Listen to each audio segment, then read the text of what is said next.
Okay, so one, I want to thank the iNDUS Society for the kind invitation for joining you tonight. And I hope that over the next 25 minutes, I'll give you an overview of how myeloma is currently being managed and the perspectives, particularly in countries with limited resources. These are my disclosures, and my biggest conflict of interest is I am a transplanter. So Sergio, could you make it into a full screen? It should be full. It's full screen on my computer. Okay, sounds good. Thank you. Is it full screen on yours? Yeah, it's okay. It's fine, Sergio. It's all right. Okay. So let's talk about MJ. She's a 42-year-old female who on a routine physical is found to have a white count of 3,300, a hemoglobin of 10, a creatinine of 1, an albumin of 3.2, and an elevated total protein. She's referred to a hematologist who further works up to her anemia, the low ferritin, but sends an SPEP which shows an IgG kappa of 4.2 grams with a monoclonal peak of that level. 24-hour urine was normal, beta-2M was 2.6, bone marrow shows 60% plasma cells, low iron stores at her bone survey just shows osteopenia. So I want to remind everybody that I think some of the things that are happening in myeloma, particularly the workup, are important, and I think we need to move with the times.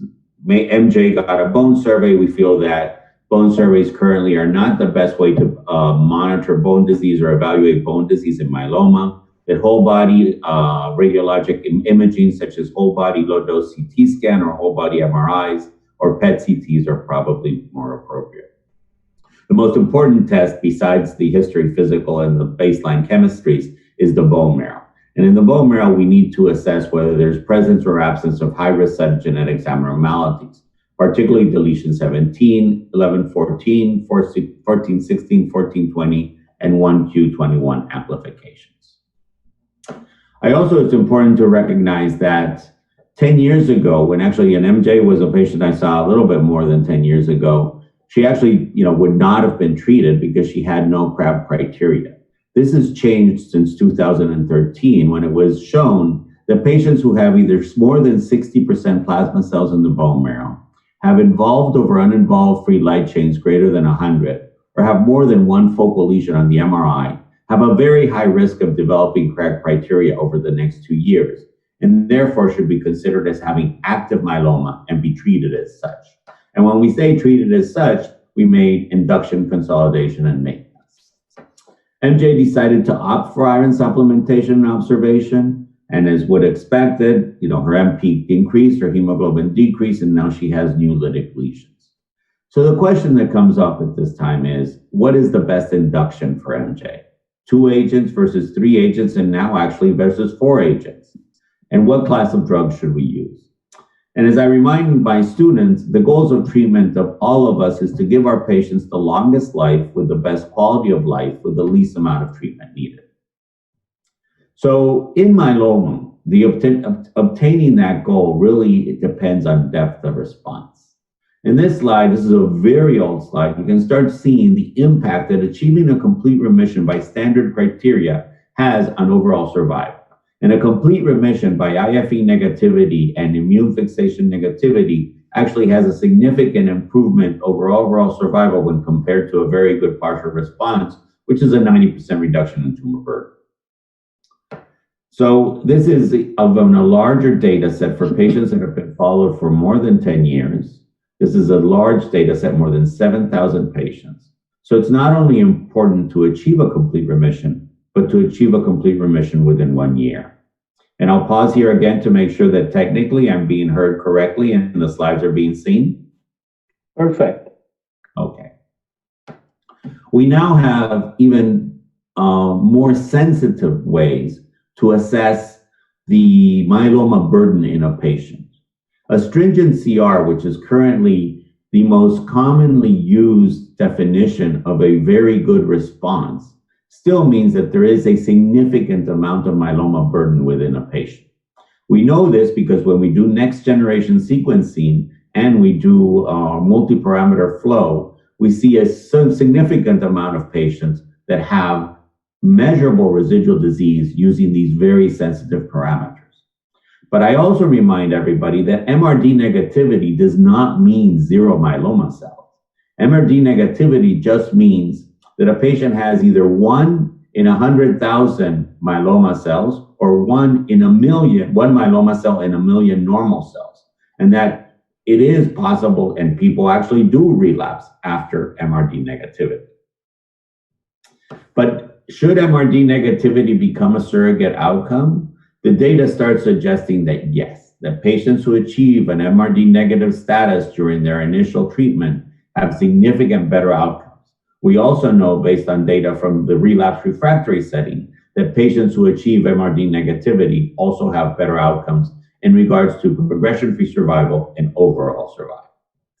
So let's get back to our patient. What should we give? Induction, consolidation, maintenance. And what induction should we give in all the different kinds of drugs we have? Immune modulators, proteasome inhibitors, steroids, alkylating agents, anthracyclines, monoclonal antibodies. So what should we consider when planning induction therapy for myeloma? Well, the basic principles are it has to be effective, it should be tolerable, it should preserve stem cells, and it should be available. Clinical factors that I think are important to consider is that a patient with inadequate renal function, the use of lenalidomide or IMiDs is extremely difficult because of severe cytopenias. And thus, a combination of cyclophosphamide, bortezomib, and dexamethasone is commonly used as a first cycle, particularly if lenalidomide is not available. For our older patients or our diabetic patients, we definitely should reduce the steroid dose. In patients with bleeding or clotting disorders, the use of IMiD needs to be seriously reconsidered because of the need for anticoagulation and the increased risk of clotting that happens with these agents. Obviously, in a patient with prior neuropathy, the use of bortezomib would be something that we might want to avoid. And there is more and more opinion, because we still do not have data, that for patients with high-risk features, carfilzomib or daratumumab, the CD38 monoclonal antibody, should be included. So what do the randomized trials show us? And I think one of the things that should be laid to rest is that all randomized trials have shown that triple therapy induction is superior than double therapy induction. This is the SWOG 2015 trial comparing bortezomib, lenalidomide, dexamethasone to lenalidomide, dexamethasone. Not only better progression-free survival, but significantly better overall survival. So if we are going to do triple therapy with an IMiD and a proteasome inhibitor, or if we're using it as a backbone a proteasome inhibitor, which is the best partner for the proteasome inhibitor? And what it would seem today in most of the studies in which a proteasome inhibitor has been combined with either an IMiD or an alkylating agent, the combination of bortezomib, thalidomide, dexamethasone has been. Should I be worried that if I'm giving a patient bortezomib, cyclophosphamide, dexamethasone instead of bortezomib, lenalidomide, dexamethasone? The answer is probably not. This is real-world data from the CIBMTR that yes, the outcomes seem to be somewhat inferior for bortezomib, cytoxan, dexamethasone, but remember that these patients, many of them have renal dysfunction, so they may be significantly inferior. So as long as you're taking these patients to transplant and then giving them some form of maintenance therapy, the induction therapy using these traditional triplets becomes less important. But what do the modern randomized trials tell us? So this is the Forte trial recently presented at ASCO by Dr. Francesca Gay, looking at the question of, with the novel proteasome inhibitor carfilzomib in combination with lenalidomide, dexamethasone, what is the role of high-dose melphalan consolidation? And what is the best partner for this proteasome inhibitor, either the alkylating agent or the immune modulator drug? So again, this was a 3-arm randomized trial. One group got carfilzomib, lenalidomide, dexamethasone for 12 cycles without getting high-dose melphalan consolidation. The second group got 4 cycles of induction with carfilzomib, lenalidomide, dexamethasone, consolidated with a single auto transplant, and then followed by 4 more cycles of carfilzomib, lenalidomide, dexamethasone.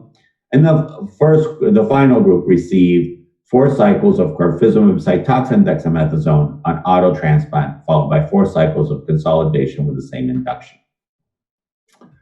I'm not going to go into the results of the carfilzomib Cytoxan dexamethasone group, which was inferior, but I want to focus on the results of the patients that received consolidation with high-dose melphalan or not.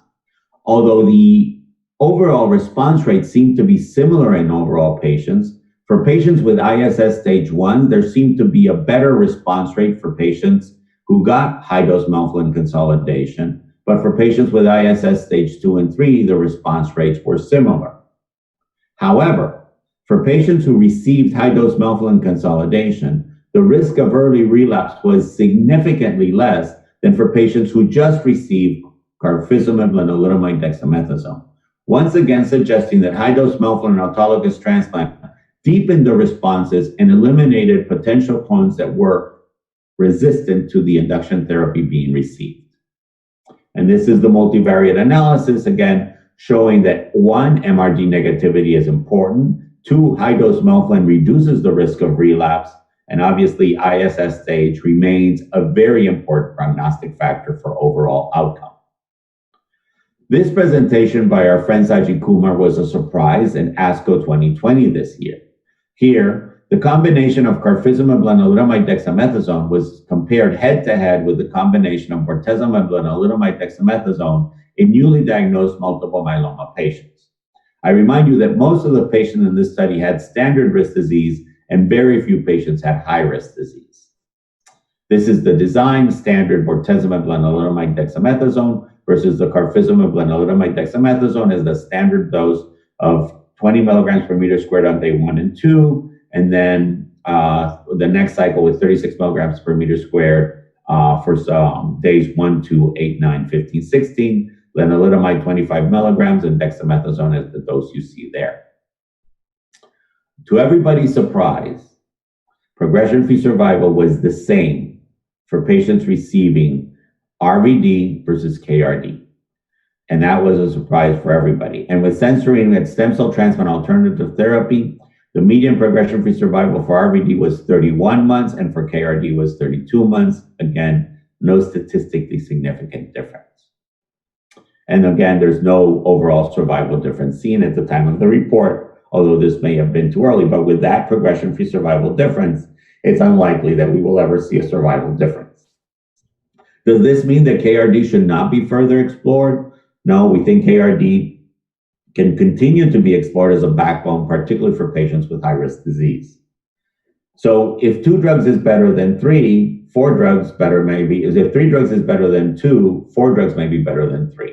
This is being explored and was published by Dr. Philippe Moreau in the Cassiopeia trial, where he compared the standard backbone of VTD to VTD addition to the CD38 monoclonal antibody daratumumab. After 4 cycles of VTD daratumumab, patients would undergo high-dose melphalan consolidation and then receive 2 more cycles of consolidation with the same schedule they received as induction. This was, the first report was the comparison of arm A and arm B before maintenance therapy. And as you can see, the addition of daratumumab to the standard backbone of VTD significantly increased the major responses as defined by stringent CR, both before the transplant, after the transplant, and at the time of best response. So this showed a significant benefit in regards to response rate with very acceptable toxicities. This resulted in a significant improvement in progression-free survival at 2 years for the daratumumab-containing regimen with a p-value of with a hazard rate of 0.47. Interestingly enough, that this time, and again, I think some of this is because the follow-up is not long enough, the patients who achieve a stringent CR with VTD did as well as patients who achieved the stringent CR with dara-VTD. But I think some of this data will change as follow-up goes longer. All subgroups of patients seems to be benefit by the addition of daratumumab to VTD. So again, this is the first randomized trial suggesting that addition of the monoclonal antibody to the standard platform of a triplet may increase outcomes may improve outcomes even further. This is the Griffins trial, again, studying instead now of VTD, looking at a standard North American regimen of RVD, Dara-RVD for 4 cycles, followed by transplant, followed by Dara-RVD, compared to RVD. And again, as we saw in the Cassiopeia trial, significant improvement in stringent CRs, 42% versus 32%. At the time of post-consolidation and best response, 51% of the patients had a CR or greater, 90% of the patients had a greater than a VGPR, significantly better than what was seen in the group of patients that did not have the monoclonal antibody, 32% of patients with stringent CR, and 42% of the patients greater than CR. And this translated into significant improvements in MRD negative CRs, 28% versus 9%, and 47% versus 18%. Did daratumumab affect collection? It did not affect stem cell collections. However, we have seen that when patients get more than 4 cycles of daratumumab, particularly in combination with carfilzomib, stem cell yields decrease significantly, and therefore we are recommending that patients get collected after 4 cycles. What happened with our patient? MJ received 4 cycles of RVD, had stem cells collected. She had doubts about proceeding to stem cell transplant. And I think when a patient reflects those doubts, it's important to remind them of the paper that was recently published by Dr. Cabo, showing again in patients randomized to transplant versus early transplant versus delayed transplant, significant benefit in progression-free survival for early transplant. More importantly, for patients with high risk, significant survival benefit. And the survival benefit that's not only statistically significant, but clinically meaningful. 74% of patients alive at 3 years versus only 50% for patients of early versus late. So delaying transplant may have negative consequences for patients with high-risk disease, as defined by 414 translocation, 1416 translocation, abnormalities of chromosome 17 or ISS stage 3. Despite this data, and I think across the world, we've been impressed of the underutilization of transplant. This is data for the United States, where only 50% of Caucasians and 25% of African Americans are actually getting transplanted. What's the role of maintenance therapy? And again, in the context of 3 randomized trials, maintenance lenalidomide should be considered standard of care, significant improvement in overall survival when we do the meta-analysis. Yes, there is an increased risk of second primary malignancies. This actually may be mitigated by using syncopated lenalidomide 21 out of 28 days. And what's the role of measurable residual disease? At this time, my main use for measurable residual disease is to encourage patients to continue on lenalidomide maintenance. Lenalidomide maintenance, particularly for patients after 2 or 3 years, is associated with significant fatigue, some diarrhea, and some rash, and many patients want to come off the drug. This is the French data suggesting that patients who have, after 2 years of lenalidomide maintenance of MRD negative, their risk of relapse once they stop the drug is about 20%. However, if they're MRD positive, their risk of relapse is 80% over the next 2 years. And I use this slide and this data to encourage my patients to continue lenalidomide, or if they're patients with low-risk disease and MRD negative, to give them a drug-free period. Luciano Costa has taken this to the next level with the master study, where he's actually using MRD to decide to stop treatment at a specific time points. This is the first presentation, and we are looking to see long-term follow-up this data in the future. So what happens if MJ relapses? There's a lot of things that we can do. There are monoclonal antibodies, there are new proteasome inhibitors. How the treatment of relapse now has become, I would say, a challenging thing. A lot of it depends on how the patient responded, whether they're transplant naive or not transplant naive. This is just a meta-analysis of all the salvage studies done. The bottom line here is, I think, a DARA-based salvage regimen is probably the most effective way of re-inducing remission. In patients who've had a long remission after an initial transplant, a second transplant will deepen the response, and a randomized trial from Germany suggests that it may improve outcomes. I want to finish with CAR T cells, as Hari did. This was presented at ASCO this year by Nikhil Munshi. This is the trial that led to, that will hopefully lead to approval of iNDUS for patients with refractory relapse myeloma. This is the design of the trial, greater than 3 prior regimens, penta-exposed, triple refractory, as we say. This was a dose escalation. Again, very high response rates for patients getting more than 150 million flat cells, BCMA CAR T cells, and with CR rates of anywhere between 30 to 40%. Response is seen in all subgroups. However, the median duration of response is around 9 months.